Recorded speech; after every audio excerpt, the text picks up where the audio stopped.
President of the Republic of Ghana, President Kuffour, has been mooting a certain idea. Well, it's been on and on for some couple of years now, if not more than a decade. Now he's also again restated or re-echoed that very idea about how Ghana needs to have a second chamber. Perhaps we can convert or make the necessary amendments to our constitution to make sure the Council of State become a second chamber for us, so that everything that goes to Parliament doesn't just go through, is given a second relook within the confines of the second chamber. That's a Council of State. What's your own mindset on this very subject? Well, I believe that scrutinizing policies to get a logical conclusion of it is very important. Sometimes our system of legislating in this country stops at one place and then it moves on. I have always argued that we've not, from the fourth Republican Constitution that we have today, from the beginning of it now, we've not had true state of parliament. Because it goes like almost everything that comes from the executive rubber stamped. Just because they have the majority. Absolutely. So we've not really had the true parliament, in my view, up to date. It is not to say that I am sounding quite indictful on parliament. They're doing their work all right. But I believe that, yes, in as much as we want a lot of deliberation on issues, we want to ensure that things are scrutinized very well before they come out, then very little will be done to criticize it. But if you come out with shoddy job, it is prone to criticisms, and in fact, those criticisms to also gain water. So it is idea that we should have a chamber sort of where when issues are debated by Parliament, it moves maybe to the highest chamber, then they also look at it very well, of course, before it passes on to implementation or for implementation. I agree perfectly with it if it works, if it's going to work so. But I see there will be a constitutional challenge as well. I believe that the constitutional lawyers will come to talk to us. We have a constitution, which is the mother document of every country, of this country, I should say. Now, what does the Constitution say about Council of State? What does the Constitution say about our Parliament? What does the Constitution say about other arms of government? Basically, it boils down to a constitutional way. We are lucky that constitutional review is in process. I don't know if some of these things are not late, suggestions are not late. If they are late, fine. If they are not late, they can look at them and see how critically we can deal with it. But we cannot just get up and have it. It's a suggestion, but I believe there will be a constitutional challenge somewhere. Of course, there is. Yeah. I think, to me, personally, that's a tacit admission that the executive presidency is not really giving us the intended results, and so we need to look at that model. And he made mention of the constitutional review process. I think, I read a bit of the story, and I realized that the IEA, which has put together a team to review that and advise the body that did the revision, they visited the office of the former president and probably sought his views on some of the key things to be done. And having sat in the chair as an executive president over 2 terms, suggestions from such persons really must be considered seriously. He has sat in the chair as the President of the Republic with all the interest at play, the obstructionism, coming from all the interest-based groups in the country. He thinks that we need another body that would probably not make us go for a century consensus, a body that will be all-encompassing, fairly representative, and would be focused on competence, because he talks about with the right experience. That's right, people with the right competence, and people who are dotted across the entire country must be put together and be empowered to be descending on decisions that are taken by the executive and the legislature. So I think it's one of the I have for a long time been worried about the way Parliament has been working with the executive and the way we have structured the laws. They seem to place Parliament in a very compromising position. The President is supposed to make a lot of appointments. In fact, the President even appoints the Speaker. The business of the House is then appointed. The leader. So everything is all just about the party. About the executive. Yes. So to counterbalance that and give it a national color, he thinks that since we already spending on the Council of State, it is only fair and proper that we revise the bits of the law that sets it out their status and empower them, and also make it very open so that we spend a lot can more. have value Spend a for lot the more, money. just a That's little more. but then we'll get the value that Let's spend a little more. No, I've always also agreed to the fact that yes, the Council of State exists and it's for existing sake. Normally, it's for me, even I may sound harsh this morning, it's like a toothless bulldog. As to how many times do they bite is a problem. And what their significance is. Yes, they're supposed to. How does a dog without teeth bite? A toothless bulldog, you don't even bite. Yes, so I have a problem with the Council of State and the current constitution of it and the way it goes. The effectiveness is not really seen. We need to see it more effective than it is. So the ex-president indeed has a point, and we should look at it. The only challenge, like I said, is the laws establishing it. If we can review it, maybe that would assist us further. Yeah. That's right. You see, when suggestions about governance come from former presidents or former government officials who have attained statesmanship status, I think we should be very, very happy they are coming out, or he is coming up with some of these things. Look, Roland, you may have academics do all sort of research, come to conclusions and all of that, but they will not know because they've not had a feel. That's right. Yeah. It makes so a experience huge is difference. key. That's right. Okay, the current system as we're practicing it, Yeah. How is it inimical to the overall national development as it is, in terms of encompassing everybody, trying to be very much all-inclusive, so that it doesn't seem as if a regulation or a law that is passed in Parliament is only at the behest of a certain party, just because they have the majority in power, but is also acceptable to all? I think the framers of the Constitution of Ghana, per Article 86 thereabout, have told us that clearly we ought to have this all-inclusiveness, because when you look at the article that establishes the National Development Planning Commission, it does not give it political coloration as in party coloration. It tells you that go out there, you who is in the driver's seat, look out for competent people, Ghanaians, who indeed, devoid of their political affiliation or whatever, can contribute meaningfully to this country. Then we do it. But I ask the question, is the National Development Planning Commission actually being used? No. We have governments upon governments who come to power just because of what I went to say out there, my manifesto, what was entailed in my manifesto is what I'm supposed to come and carry, whether good or bad. Okay? You have come to power now. The winner takes all situation is what we're doing now. And I think it's really, really, really bad. I'm not happy with it. That's why I started by saying that the true state of Parliament, I still don't get it. Until we have a minority side dominating the majority in government, the president, the executive, then we may have that. We are going to have chaos.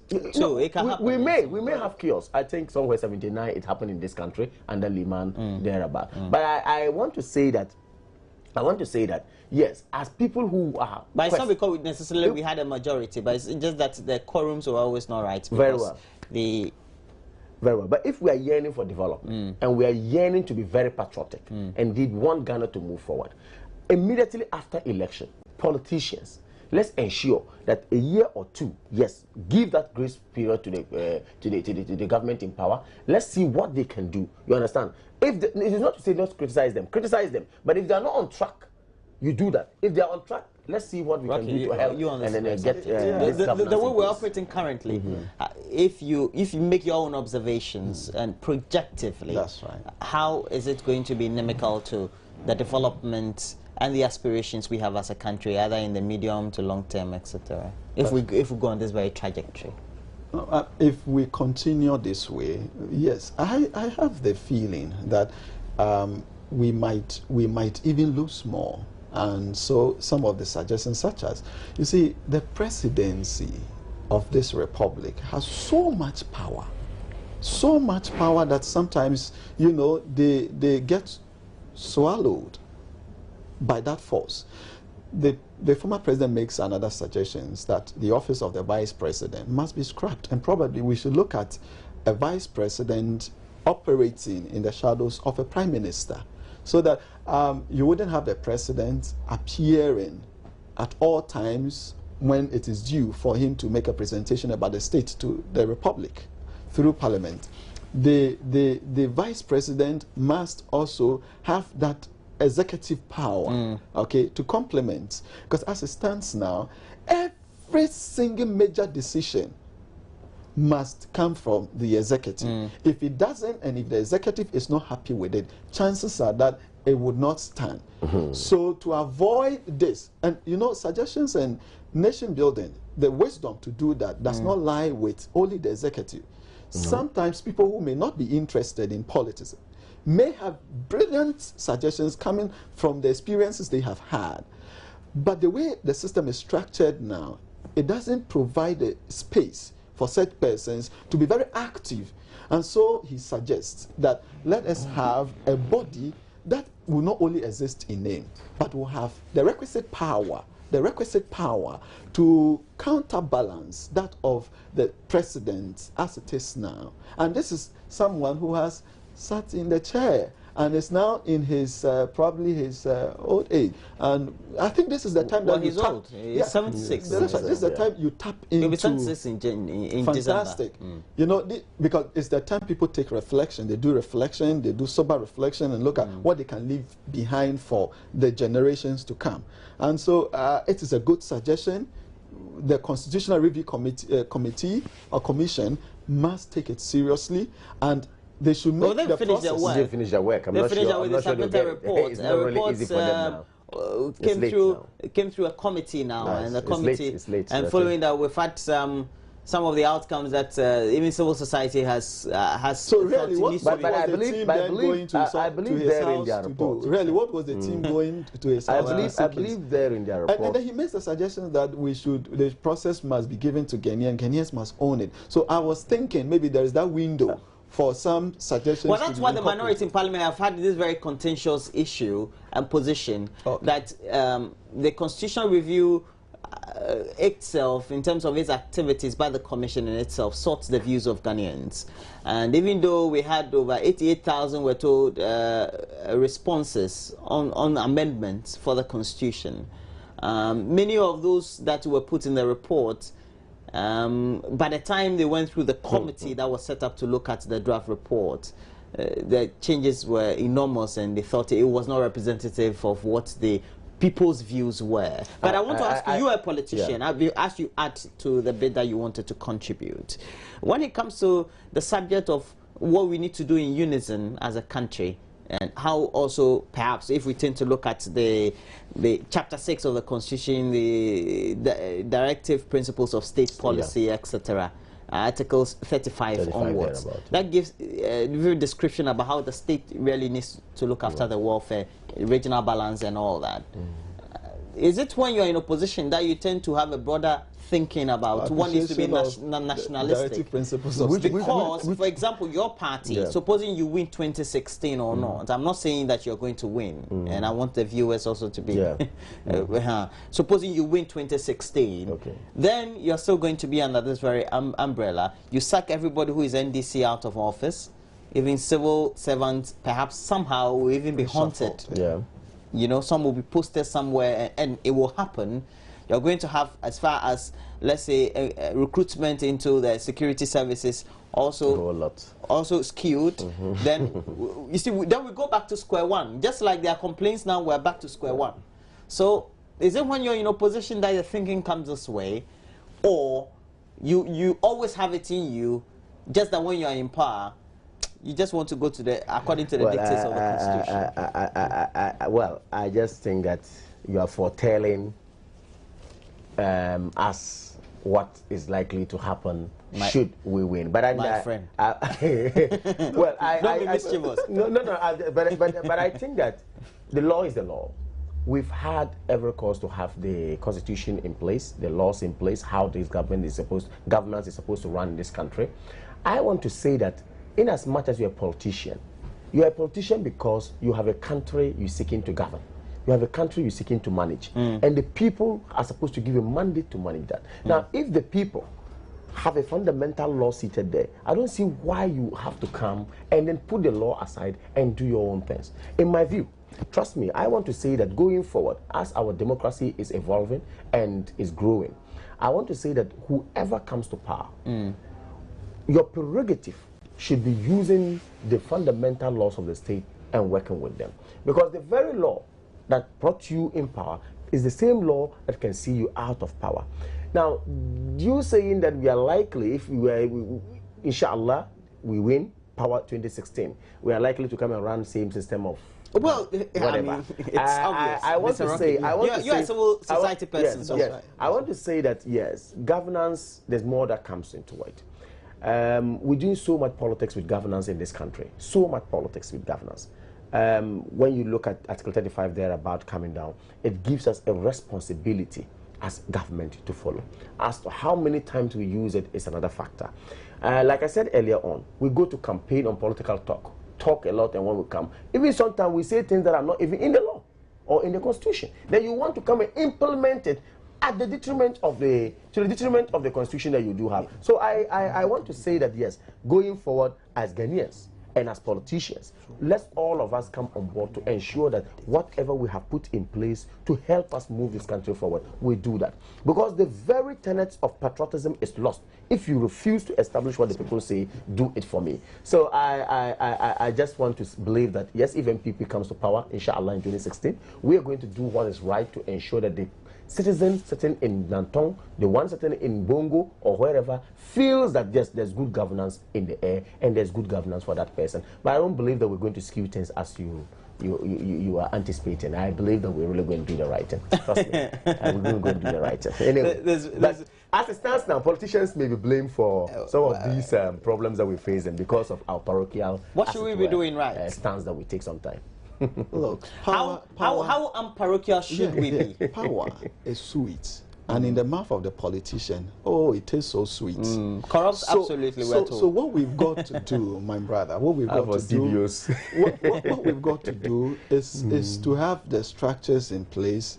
The laws needs to be reviewed to limit their hold on power, and also make it difficult for them to hang on to the aspects, the portions of the power that's so sweet. That's also so sweet.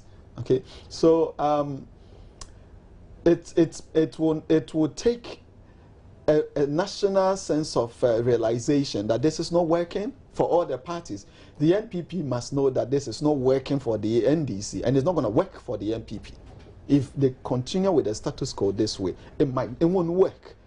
If it would, it would have. It will see them through that's when right. they win their term in office. Well, Whether it's 2 or 3 times. That's what I'm saying. That we must come to that point as a nation that we have tried with a system for well over 20 years, and that's a long time, and it is not working. So, for the sake of Ghanaians to come, can we revise it and tone down, and show more love to this country? Okay. Well, that's the word. Let's show more love to the country. Let's touch on this very issue. Okay. It's concerning the NPP. We're told that they need to organize a super congress, and they need to evoke a section of their constitution because they have in excess more than 7 candidates. Yeah. And as a result of that, they need to constitute a semi-electoral college or an electoral college, to sieve the 7 to 5. Yeah. Then the 5 are sent to the delegates for voting. Okay. How is it like? You're a member of the party. Clearly, you're an executive. Clearly, like you said, the constitution of the party is clear. After the amendment around somewhere 2009, it says that what happened in Legon with about 17 people contesting should not happen again, because it goes to a very large extent to kind of cause divisions in the party and all that. So in the wisdom of the framers of the party's constitution, they said, look, let's have a clause or a particular provision which says that as and when the number is more than 5, which we believe that the management of these candidates will be very difficult for us, let's find a way of having a special delegates conference to prune down the number to 5. This time around, we've had 7 people picking forms, so we are forced, or we are necessitated by the law to prune it down through this special delegates conference. We are discussing it. National Council is here to have a meeting and determine which day we should have the delegates conference. National Council is here to determine which day we should have the conference itself, and National Council is here to determine the modalities that is supposed to go into this election. But that notwithstanding, we have a provision which says that this is going to go happen. The Special Delegates Conference, I don't know whether you want me to give details, but from the Constitution, it tells you that the regional chairmen are part of it. We have the constituency chairman, we have members of parliament, we have also members of council of elders, and all these people, and also the executives, as it were, like some of us. All of us are part who form the electoral college. So we are talking a total of 1,000, or we are no up to 1,000, about 700 and something. Okay, so you are going to vote out of all out of the bigger picture. Yeah, out of the bigger picture to prune. Yeah, like I said, there will be modalities. As a party, yeah, this is a novelty, and this is the first time we're going to have that. Yes, is it posing some difficulty within the ranks and file? Like I said, some level of uncertainty. Yeah, like I said, meetings are yet to be held on this matter. We've had the first meeting. We've had some proposal coming out, which I'm not going to come out with it now until the right body, which is the National Council, comes out with the final, stance on this matter. But what I do know, and I can say emphatically, is that yes, we are going to have the Special Delegates Conference run. We are going to have it, but as to modalities and all that is yet to be discussed. Then the date is also yet to be discussed. But we don't have a problem at all, like people think. Maybe within us, this is a novelty, therefore we're going to have some cracks. We're going to have no, not at all. It's just a normal election or conference that we're going to have, basically. Somebody is part of a 7. Then, well, he knows the Constitution, or he knew the Constitution before picking up the form. Then he's pruned. How does that make it democratic? If we have 700 or just in excess of 700 people out of the lot forming the electoral college? We know that it's practiced elsewhere in terms of the national election. We have the US, and they do a national voting, and electoral college also goes through that very process. No, for a political party, I do not have, or we do not see much of a problem. If it were, say, a nation selecting, say, 700 people to, prune down presidential candidates, and, then we may say, because... But you think this one is manageable? Yeah, this is just it's a political party, the NPP, is, and I think it is manageable, and like he said, it is one good way in terms of governance to get people to tone down on acrimony. Okay, if there are too many people contesting, and if you think there are better ways of getting some people to form alliance by way of taking them out of the race so that they can join camps, it reduces the camps that are formed within the party. So for the 7, if it is cut down to 5, the 2 obviously may have to pitch camps with the 5, and that reduces the number of camps, and it brings the party supporters together. I agree. But your question as to whether it's democratic, yes. What makes it democratic? If there's a law, which all of us say we are members of the party and we agree this is the party constitution, we owe it a duty to follow it. Or well, I'm not talking about whether you're following your laws. No, I'm coming. I know you are, but just in terms of assuaging people's feelings as a party. Oh, as a yes, that's well. If you had allowed me, to go before the entire Congress, the people would have chosen with a larger constituency, then I could have been chosen, But the principle, the principle is there. If majority we know it's a law. If majority will choose you, then the few should even make you their choice. Their number one choice. Yes, it doesn't work like that. In a class, let me tell you. We are in a country where certain individuals say that in the national election they could have been winners, barring whatever would have taken place at the party level. And really, you see that sometimes they appeal. Let me not go into all that. Because I'm not a think tank, a political I disagree. I'll side with Rocky here. I think that if you are very good for the people, in fact, you are the choice of the people, at whatever stage you find yourself, you're going to go through the net. I want to believe that. That is what I want to share with him. And I think the principle has been established. Let's go by the principle. Well, all right, so that'll be it for the discussions. And let me just ask you a last one. So have you concluded when you want to start the whole process, etc.? Oh, yes. I think that I believe that this week. But only you don't want to give date, but yeah, it's been... there are a lot of proposals given. And the definition of said proposals will be done by by next month? No, just this week. We're supposed to finish with all the modalities and everything. And maybe the date will be given. I don't know. But I'm too sure that it wouldn't take that long. But during those discussions, the modalities you looked at, did you also look at dates and things like that? Obviously, there are proposals for dates. Okay. All that coming up. And then they'll all be looked at. Yeah, come on. And the date will be very soon? Very soon. I hope so.